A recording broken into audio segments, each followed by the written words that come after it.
Oke, jadi tadi kita akan bicara tentang metode penelitian kuantitatif ya. Kuantitatif nih dalam bahasa Indonesia kuantitatif maknanya adalah berdasarkan jumlah atau banyaknya ataupun berdasarkan bagian dari energi yang tidak dapat dibagi. Maknanya kuantitatif ini dia daripada jumlah ataupun numbers ya, daripada angkanya ya itu, sehingga kuantitatif ini lebih kepada memang numbers ya. Nah, kuantitatif ini bisa dibilang sebagai suatu proses untuk menemukan pengetahuan yang menggunakan data. Data itu berupa numbers ataupun angka sebagai alat yang menganalisis ya keterangan mengenai apa yang diketahui ya. Ini dari Kasiram tahun 2008. Nah, ada juga yang menyebutkan bahwa metode penelitian kuantitatif itu adalah penelitian ilmiah yang sistematis terhadap bagian-bagian dan fenomena serta kausalitas hubungan-hubungannya. Maknanya bahwa metode penelitian kuantitatif ini memang khasnya digunakan untuk biasanya adalah fenomena dan juga kausalitas hubungan ya, baik nanti sifatnya correlation ya, regresi, ataupun dia sifatnya memang ada keterkaitan, ada sebab, ada akibat ya, ada asbab. Oke. Nah, ini juga banyak sekali definisi daripada tokoh-tokoh, di antara saya ambil satu saja daripada Sugiono, ini seorang profesor daripada Yogyakarta. Beliau menyatakan bahwa kuantitatif itu adalah metode penelitian yang berlandaskan pada falsafah positivism, digunakan untuk meneliti pada populasi ataupun sampel ya. Kita paham populasi adalah keseluruhan daripada objek penelitian, sedangkan sampel itu adalah bagian daripada populasi itu ya. Teknik pengambilan sampel pada umumnya dilakukan secara random. Random ini maknanya dia acak rambang biasanya itu ya. Jadi rambang, pengumpulan data menggunakan instrumen penelitian ya, analisis data bersifat kuantitatif ataupun statistik. Nah, kita menemukan ini. Kenapa kita belajar statistik yang awal? Karena kita nak membuat sebuah riset tentang atau menggunakan ilmu statistik yang biasanya risetnya menggunakan atau disebut dengan kuantitatif. Yang biasa dia juga ada hipotesis ya, atau hipotesis ya, yang kita boleh tetapkan. Ini definition ataupun pengertian daripada kuantitatif ya. Ini sama juga ya, Suharsi Marikunto menyebutkan bahwa penelitian kuantitatif sesuai dengan namanya banyak dituntut menggunakan numbers dan menggunakan angka. Itu bezanya. Jadi kalau yang di tafsir hadis, tafsir Al-Quran, syariah, dia memang tak banyak sangat ya, karena memang lebih base-nya, utamanya core-nya itu adalah daripada wahyu ya. Oke, ini mungkin ada sedikit paradigma dari positivism. Ini sangat mungkin agak deep, lebih mendalam terkait dengan riset metodologi. Mudah-mudahan nanti boleh dapat juga subjek ya, mata kuliah subjek untuk riset metodologi supaya boleh paham ya. Jadi yang namanya positivisme itu adalah bahwa cara berpikir manusia ini dia ada tingkatannya teologi, lepas itu metafisik, dan juga tingkatan positif. Jadi positif ini adalah satu kebenaran yang didasarkan kepada mekanisme metode ilmiah. Metode ilmiah itu didasarkan biasanya kepada matematik atau ilmu pasti ataupun statistik ya, sehingga ya positivisme ini selalunya adalah kuantitatif. Padahal ya kita boleh gunakan kuantitatif, tapi pun banyak juga yang tidak bisa dikuantifikasi ya. Itu nanti katanya seperti perkataan dari siapa tokoh yang matematika itu. Jadi Albert Einstein ya, Albert Einstein menyatakan bahwa tidak semua yang bisa dihitung itu harus dihitung ya. Ya, tidak semua yang bisa dihitung harus dihitung, atau kebalikannya, tidak semua yang harus dihitung itu mesti dihitung. Wah, gitu ya, dihitung itu di count ya, dihitung. Oke ya, itu terkait dengan kuantitatif. Oke. Nah, apa ini agak sedikit falsafati ya terkait dengan jadi dalam kuantitatif ini dia ada ontologinya. Ontologinya itu adalah objek ataupun materi kajian suatu ilmu yang dia hanya meneliti pada objek dunia empiris ya.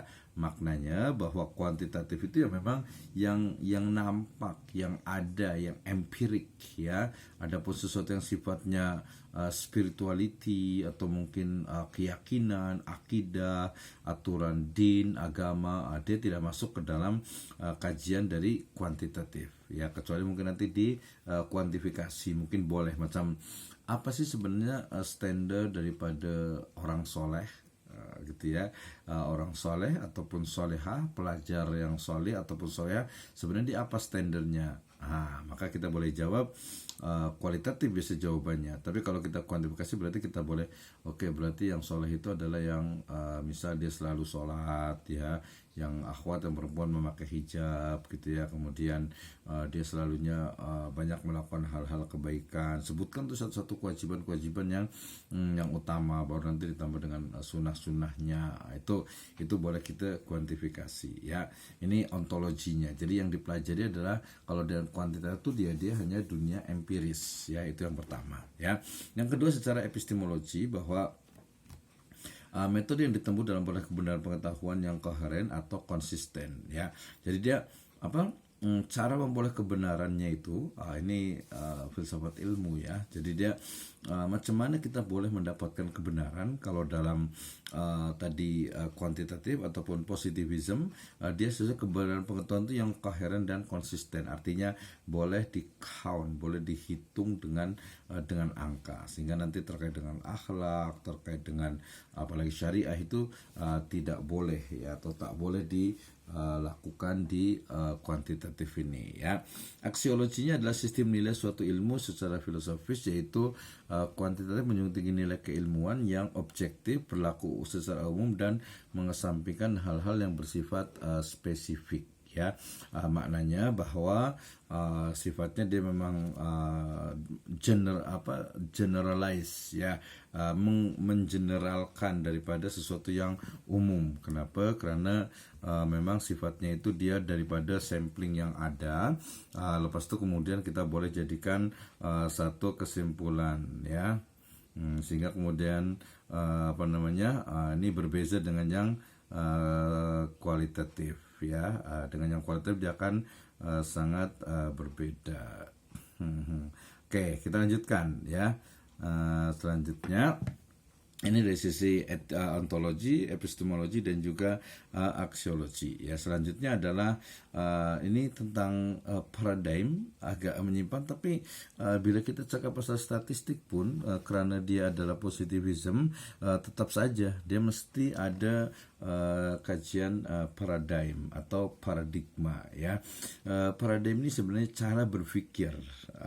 For example, we are Muslim ya, kita sebagai Muslim, so paradigma kita adalah paradigma seorang Muslim gitu ya.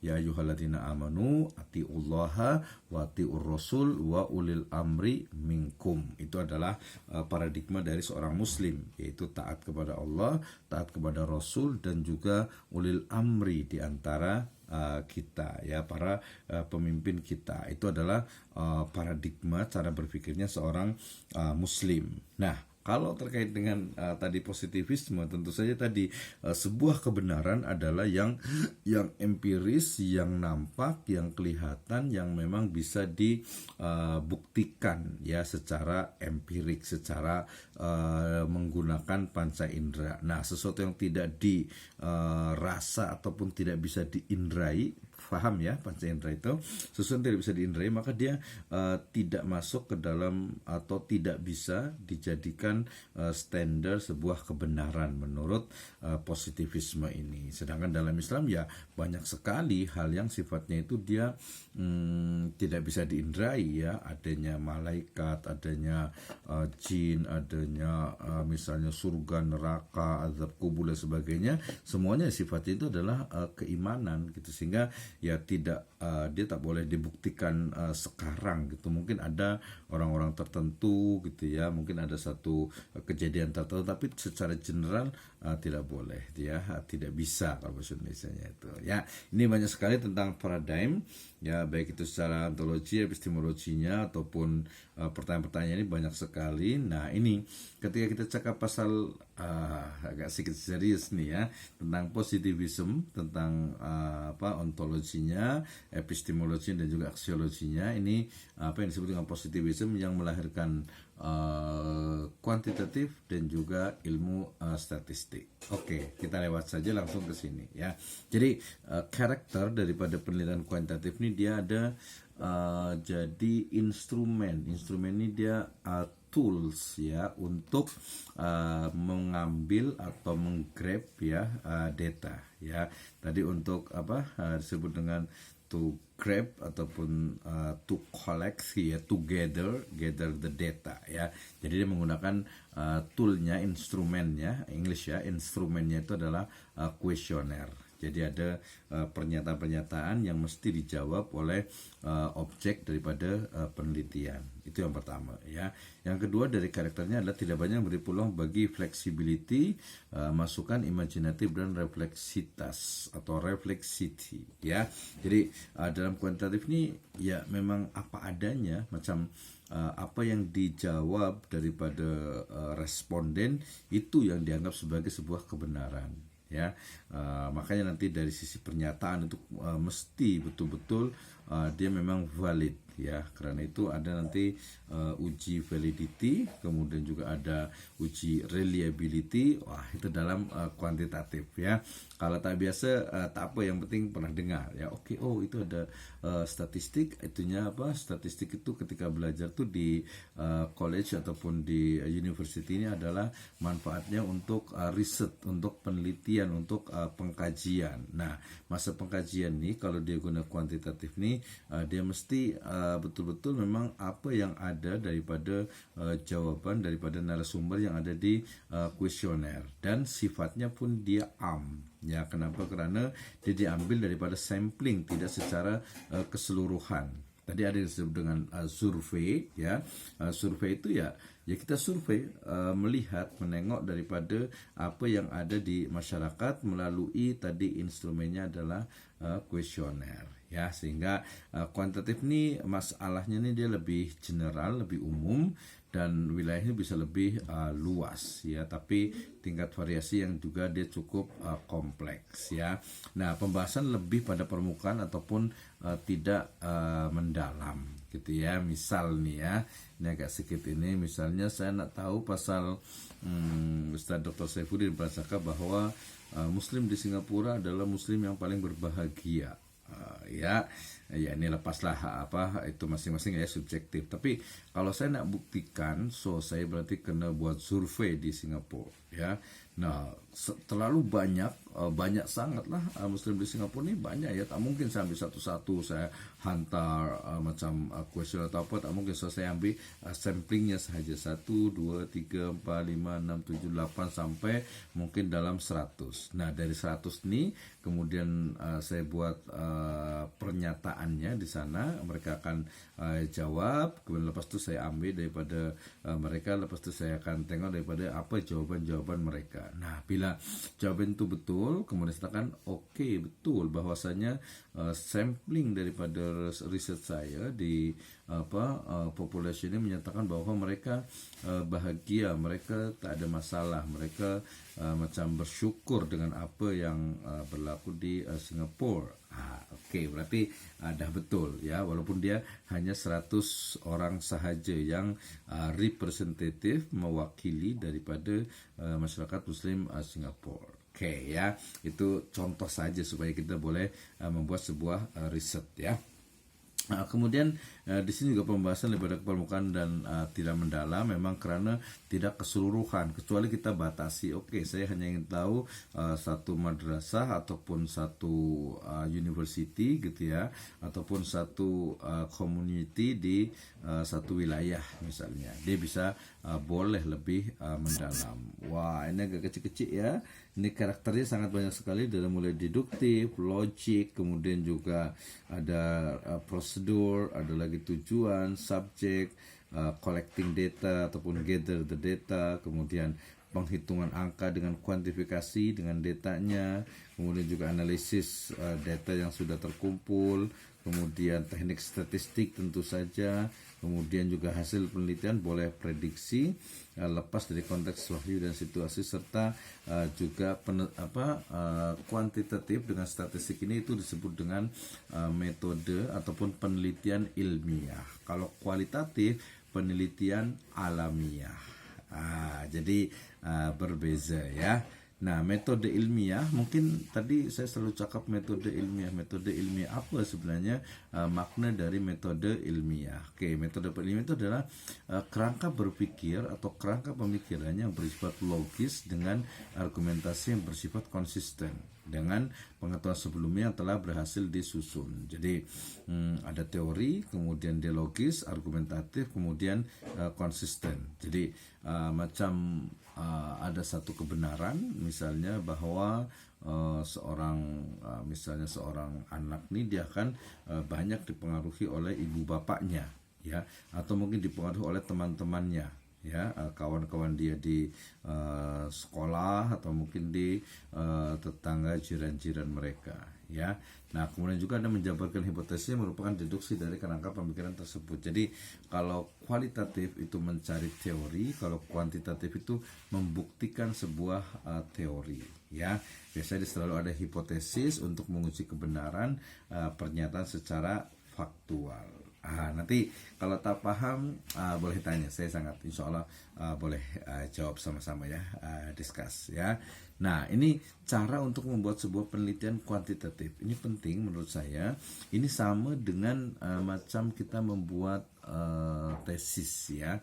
Jadi awal sekali ini identify untuk permasalahan. Jadi identifikasi permasalahan. Oke, saya nak buat pengkajian ya tentang ini. Oke, topiknya dah ada, kemudian berarti masalahnya apa nih, ya, problemnya apa, sehingga perlu di riset, perlu diteliti, perlu dikaji, ya.